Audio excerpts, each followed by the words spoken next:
أغيب وذو اللطائف لا يغيب.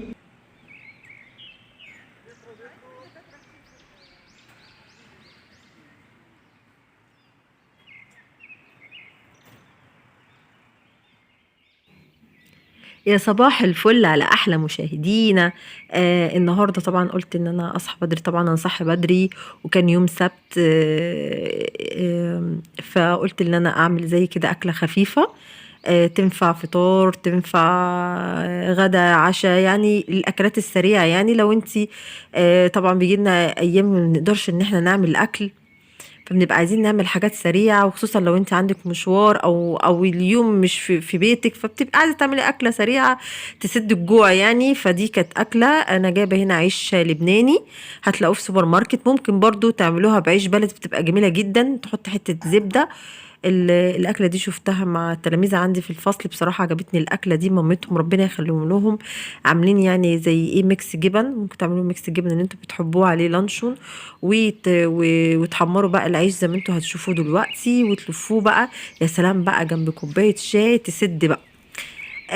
المهم هو ده مش يعني هو ده مش الكلام بتاعنا النهارده، بس انا حبيت اشارككم في الاكل يعني اللي انا هاكله النهارده، واللي انتوا ممكن تعملوه كاكله سريعه. اليوم النهارده اليوم لعلي حبيبي ربنا يخليهولي. نازله راح النادي بتاعه، مع اني انا من الناس البيتوتيه، بس انا عايزه انزل افرحه علشان هو اللهم بارك ولا حول ولا قوه الا بالله، ما شاء الله لا قوه الا بالله يا جماعه. الحمد لله ان هو وصل مرحله الاكاديمي المرحله الثانيه، وهو ليه لبس معين في المرحله الثانيه. فانا قلت لازم انزل معاه وافرحه واشتري معاه اللبس التاني.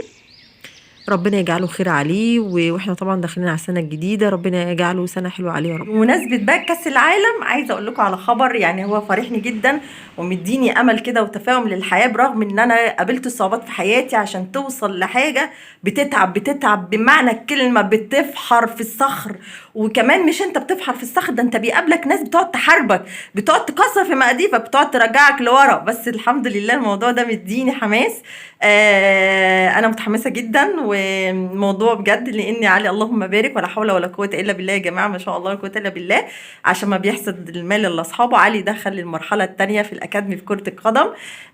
ربنا يخليك ليا يا حبيبي، وربنا يديني الصحة وطولة العمر يا رب، يقويني وأكون سبب في إن أوصلك لبر الأمان وأوصلك لهدفك يا رب يا علي، وتوصل للمنتخب يا رب بمناسبة يعني كأس العالم.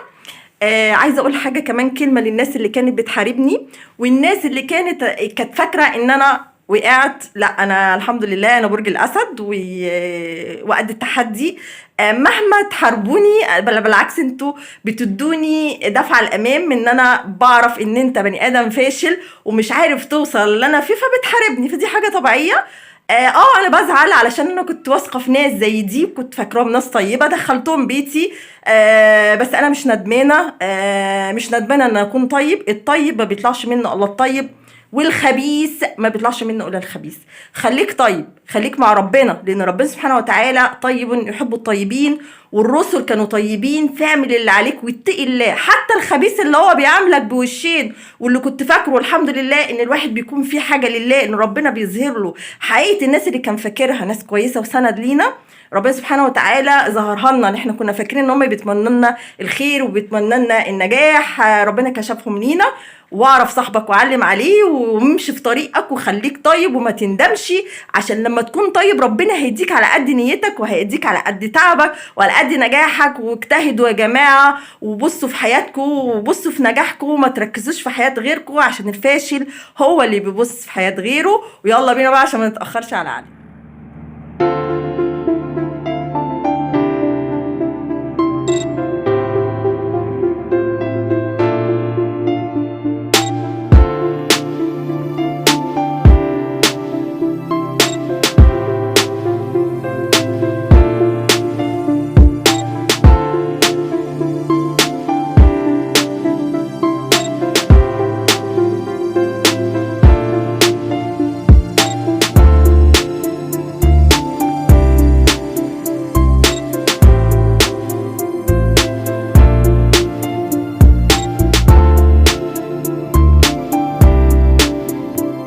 النادي الاولمبي اللي هو اسمه مركز الاولمبي، عشان محدش يقول لي يا دينا اسمها مركز.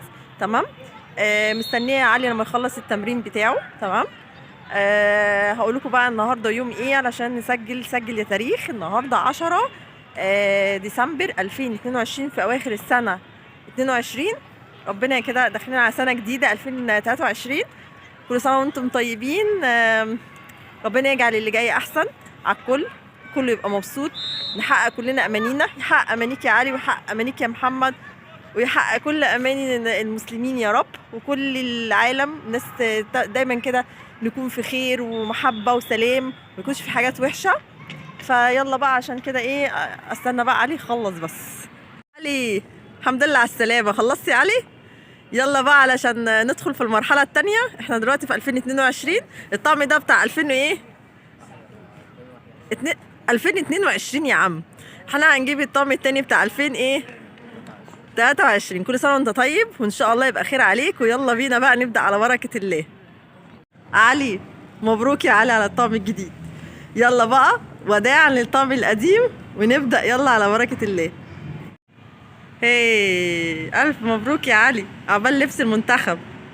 مبروك يا حبيبي، ان شاء الله هتبقى سنه جديده عليك حلوه، وان شاء الله هتبقى الى الامام يا علي، الى الامام، وتبقى صوره مشرفه لاسرتك ولمصر كلها ان شاء الله. ودي ذكرى خالده، وده بدايه 2023. والف مبروك يا علي، الى الامام يا علي، الى الامام. لاخر حلقتنا يا علي، ودعواتكم كده معانا، واشوفكم على خير، والسلام عليكم ورحمه الله وبركاته. اقول لهم دعواتكم معانا. باي باي.